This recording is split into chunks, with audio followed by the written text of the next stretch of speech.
ଜୟ ଜଗନ୍ନାଥ ସାଙ୍ଗମାନେ, ଆଶା କରୁଛି ଭଗବାନଙ୍କର ଅପାର କରୁଣାରୁ ଆପଣମାନେ ଭଲରେ ଥିବେ ଏବଂ ସୁଖମୟ ଜୀବନ ଅତିବାହିତ କରୁଥିବେ। ଆଜି ଆମେ ନବମ ଶ୍ରେଣୀର ଓଡ଼ିଆ ବ୍ୟାକରଣକୁ ଆଲୋଚନା କରିବା।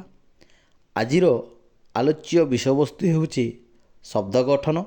ତାହେଲେ ପିଲାମାନେ ଆମକୁ ଜାଣିବାକୁ ପଡ଼ିବ ଶବ୍ଦ କ'ଣ ଏବଂ ତାହା କେମିତି ତିଆରି ହୋଇଥାଏ ଏବଂ ତାହା କେତେ ପ୍ରକାରର। ଶବ୍ଦ କହିଲେ ଫାଷ୍ଟ କ୍ୱେଶ୍ଚିନ୍ ଉଠୁଛି ପିଲାମାନେ, ଶବ୍ଦ ଆମେ କାହାକୁ କହିବା? ଗୋଟେ ସାର୍ଥକ ଶବ୍ଦ ହେବା ପାଇଁ ହେଲେ ଆମକୁ କ'ଣ ଦରକାର? ଆମେ ଯଦି ପିଲାମାନେ ଗୋଟେ ସାର୍ଥକ ବାକ୍ୟ ଲେଖିବାର ଅଛି, ହେଲେ ବାକ୍ୟ ଲେଖିବା ପାଇଁ ହେଲେ ଆମକୁ କେତେଟା ଶବ୍ଦ ଦରକାର। ସେ ଶବ୍ଦ ପୁଣି କ'ଣ ନା ଶବ୍ଦ କେମିତି ତିଆରି ହୋଇଥାଏ ତାହାକୁ ଆମେ ଆଜି ଜାଣିବାକୁ ପଡ଼ିବ ପିଲାମାନେ। ଏକ୍ଜାମ୍ପଲ୍ ଦେଖିବା। 1 ନମ୍ବରରେ ଅଛି ଟ, 2 ନମ୍ବରରେ ଅଛି ଣଠ, 3 ନମ୍ବରରେ ଅଛି ରହଡ଼, 4ରେ ଅଛି ଅ, 5ରେ ଅଛି କ, ଖ, ଘର, ନଗର, ସରବତ, ଅନବରତ। ଆମ ପାଖରେ 10ଟା କ'ଣ ଅଛି ପିଲାମାନେ ନା 10ଟା ଏକ୍ଜାମ୍ପଲ୍ ଦେଇଛି, ଉଦାହରଣ ଦେଇଛି, 10ଟା ଶବ୍ଦ ଅଛି।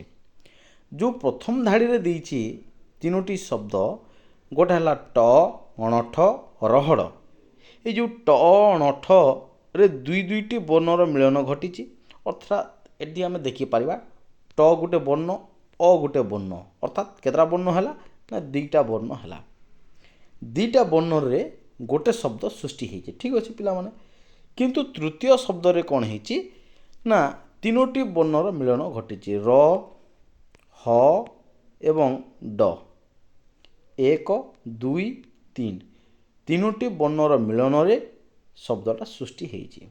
ପ୍ରଥମ 2ଟି ବର୍ଣ୍ଣ, 3 ନମ୍ବର 3ଟି ବର୍ଣ୍ଣର ମିଳନ ଘଟିଛି। ହେଲେ ତହିଁରୁ ମଧ୍ୟ କୌଣସିର ଅର୍ଥ ପ୍ରକାଶିତ ହେଉନାହିଁ। ଆଚ୍ଛା ପିଲାମାନେ, ଟ କହିଲେ କିଛି ବୁଝିପାରୁଛ?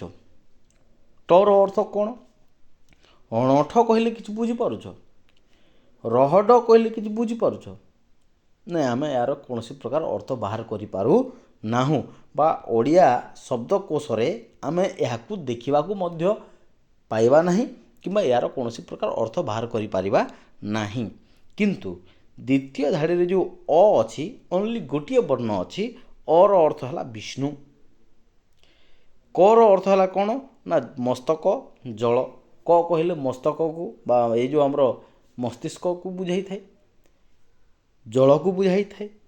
ଖ କହିଲେ ଆକାଶକୁ ବୁଝାଇଥାଏ, ଅର୍ଥାତ୍ ଓନ୍ଲି ଗୋଟିଏ ବର୍ଣ୍ଣ, ତାକୁ ଯଦି ଆମେ ଖ କହିଦେଲେ ଖର ଅର୍ଥ କ'ଣ ନା ଆକାଶ। ଅର ଅର୍ଥ କ'ଣ? ଅ କହିଲେ ବିଷ୍ଣୁ, କ କହିଲେ କ'ଣ ନା ଜଳ। ଦେଖ ପିଲାମାନେ, ଗୋଟିଏ ବର୍ଣ୍ଣରେ ବି ତାର ଅର୍ଥ ଅଛି, ଅନେକ ଗୁଡ଼ିଏ ଅର୍ଥ ଅଛି, ତା ଆମେ ଅନେକାର୍ଥବୋଧକ ଶବ୍ଦ ମଧ୍ୟ ବୋଲିକରି ବି କହିପାରିବା।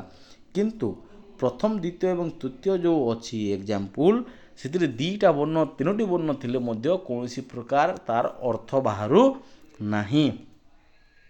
ସେହିପରି ଘର, ନଗର, ସରବତ, ଅନବରତ ଏକାଧିକ ବର୍ଣ୍ଣର ସମ୍ମିଶ୍ରଣରେ ସୃଷ୍ଟି ହୋଇଛି। ଆମେ ଯଦି ଦେଖିପାରିବା, ପ୍ରଥମ ଘରରେ 2ଟା ବର୍ଣ୍ଣର ସମାହାରରେ ସୃଷ୍ଟି ହୋଇଛି, ନଗରରେ 3ଟି, ସରବତରେ 4ଟି, ଅନବରତରେ 5ଟି ବର୍ଣ୍ଣର ସମାହାରରେ ସମ୍ମିଳନୀରେ ସୃଷ୍ଟି ହୋଇଛି ବା ସମ୍ମିଶ୍ରଣରେ ସୃଷ୍ଟି ହୋଇଛି। କିନ୍ତୁ ପ୍ରତ୍ୟେକର ଅର୍ଥ ପ୍ରକାଶ କରିବାର କ୍ଷମତା ମଧ୍ୟ ରହିଛି। ଯଦିଓ ଏଠାରେ 2, 3, 4, 5ଟି ବର୍ଣ୍ଣର ସମାହାରରେ ସୃଷ୍ଟି ହୋଇଛି, ପ୍ରତ୍ୟେକର ଗୋଟିଏ ଗୋଟିଏ ଅର୍ଥ ଅଛି। ଆମେ ଏହାର କ'ଣ କରିପାରିବା ନା ଅନେକାର୍ଥବୋଧକ ଶବ୍ଦ ମଧ୍ୟ ବାହାର କରିପାରିବା।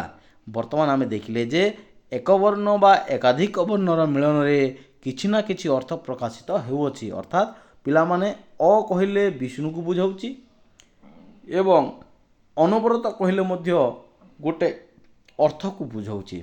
ତାହେଲେ ଗୋଟିଏ ବର୍ଣ୍ଣର ସମାହାରରେ ମଧ୍ୟ ଅର୍ଥ ସୃଷ୍ଟି ହୋଇପାରୁଛି ଏବଂ 5ଟି ବର୍ଣ୍ଣର ସମାହାରରେ ମଧ୍ୟ କ'ଣ ହେଉଛି ନା ଅର୍ଥ ସୃଷ୍ଟି ହୋଇପାରୁଛି।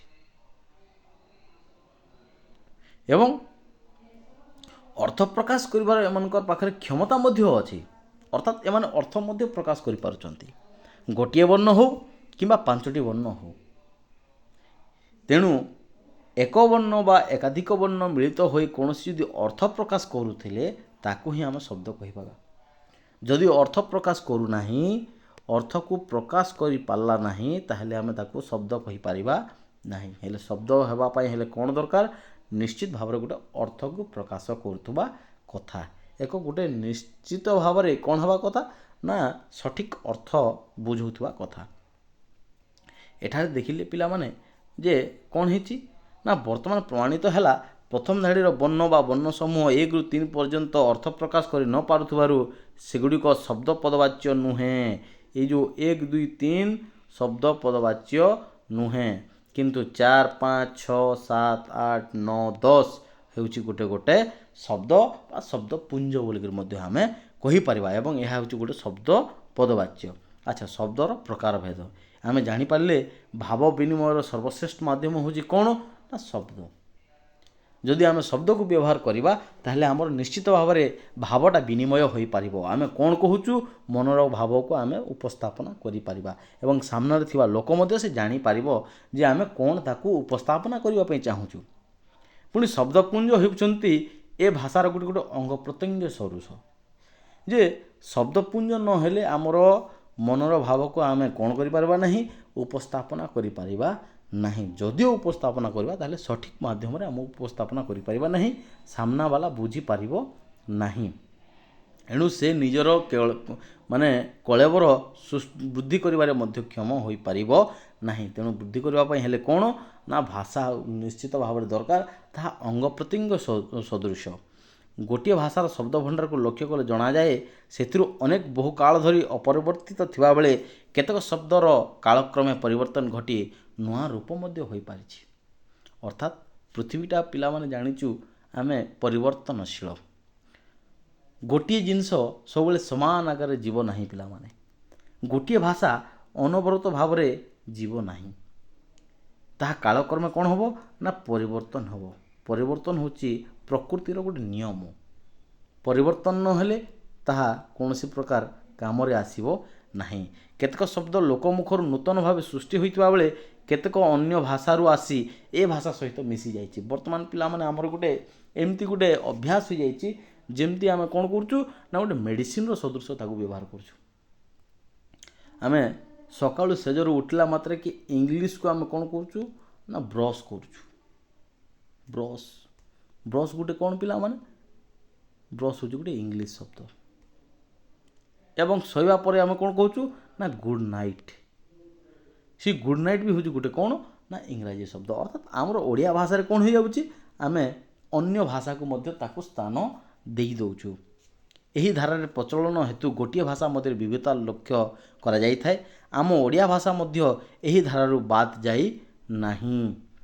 ଏହି ଧାରାକୁ ଆଖି ଆଗରେ ରଖି ଭାଷା ଭଣ୍ଡାରକୁ 4 ଭାଗରେ ବିଭକ୍ତ କରାଯାଇଛି। କେତେ ଭାଗରେ ନା 4 ଭାଗରେ ବିଭକ୍ତ କରାଯାଇଛି। କ'ଣ?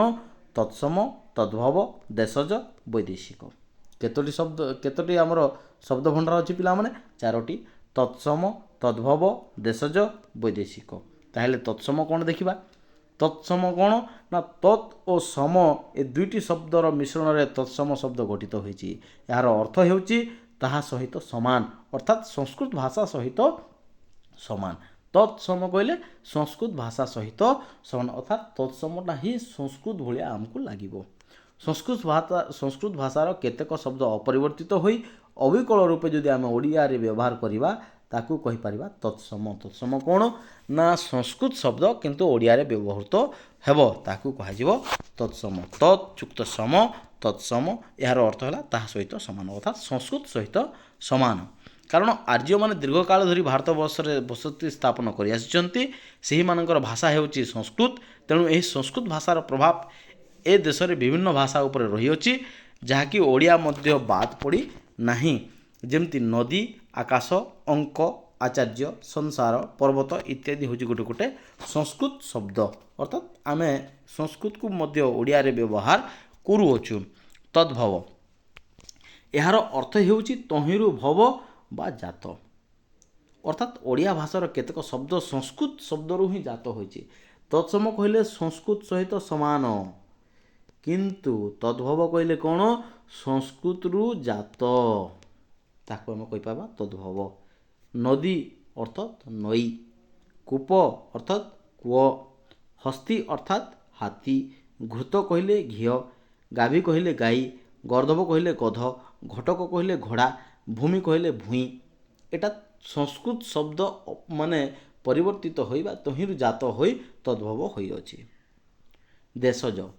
ଓଡ଼ିଶାରେ ପ୍ରଚଳିତ ଦେଶଜ ଶବ୍ଦର ତିନୋଟି ସ୍ତର ଅଛି: ଆଦିବାସୀ, ଦ୍ରାବିଡ଼ ଏବଂ ପୂର୍ଣ୍ଣମାତ୍ରାରେ ଓଡ଼ିଶାର ଜନସାଧାରଣଙ୍କ ମୁଖରୁ ଉଦ୍ଭବ ଭାଷା।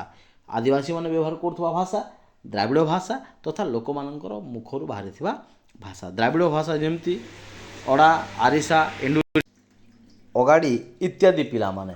ଏବଂ ଆମେ ଦେଖିବା ଆଦିବାସୀ ଶବ୍ଦ କ'ଣ?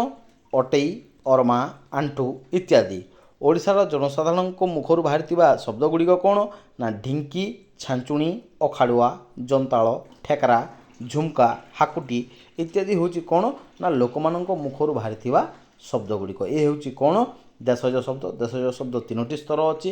ଗୋଟେ ହେଲା ଆଦିବାସୀ, ଦ୍ରାବିଡ଼ ଏବଂ ଜନସାଧାରଣଙ୍କ ମୁଖରୁ ବାହାରିଥିବା ଶବ୍ଦ ଗୁଡ଼ିକ ପିଲାମାନେ। ଏଇଟା ଟିକେ ମନେ ରଖିବାକୁ ପଡ଼ିବ ପିଲାମାନେ। এই ଶବ୍ଦଟା କେଉଁଠାରୁ ଆସିଛି, ଏହା ତତ୍ସମ, ତଦ୍ଭବ, ଦେଶଜ କିମ୍ବା ବୈଦେଶିକ, ତାହା ତୁମକୁ ମନେ ରଖିବାକୁ ପଡ଼ିବ। ବୈଦେଶିକ କ'ଣ? ନା ବାଣିଜ୍ୟ ହେତୁ ହେଉ ବା ଶାସନ ସୂତ୍ରରେ ହେଉ କେତେକ ବାହାର ଦେଶର ପ୍ରଭାବ ଆମ ଦେଶ ଉପରେ ପଡ଼ିଥିଲା। ସେହି ପ୍ରଭାବର ଭାଷା ମଧ୍ୟ ଉପରେ ମୋତେ ପ୍ରଭାବିତ କରିଥିଲା। ଅର୍ଥାତ୍ ଭାଷାରେ ମଧ୍ୟ ବିଦେଶମାନଙ୍କର ବା ବୈଦେଶିକ ମାନଙ୍କର ଶବ୍ଦର କେତୋଟି ପ୍ରଭାବ ଦେଖିବାକୁ ମିଳିଥାଏ। ତେଣୁ ସେଗୁଡ଼ିକୁ ବିଦେଶୀ ଶବ୍ଦ ବୋଲି ମଧ୍ୟ ଆମେ କହିଥାଉ, ଯାହାକି ଆମ ଦେଶ ଭିତରେ, ଆମ ଭାଷା ଭିତରେ ତାହା ମିଶିଯାଇଛି।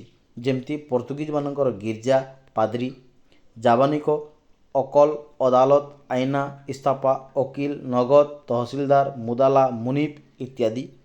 ପାର୍ସିକରୁ ଅଙ୍ଗୁର, ଅବକାରୀ, ଖଜଣା, କରଜ, ଚଷମା, ସୁପାରିଶ, ହୁସିଆର ଇତ୍ୟାଦି ବ୍ୟବହାର ହେଉଛି।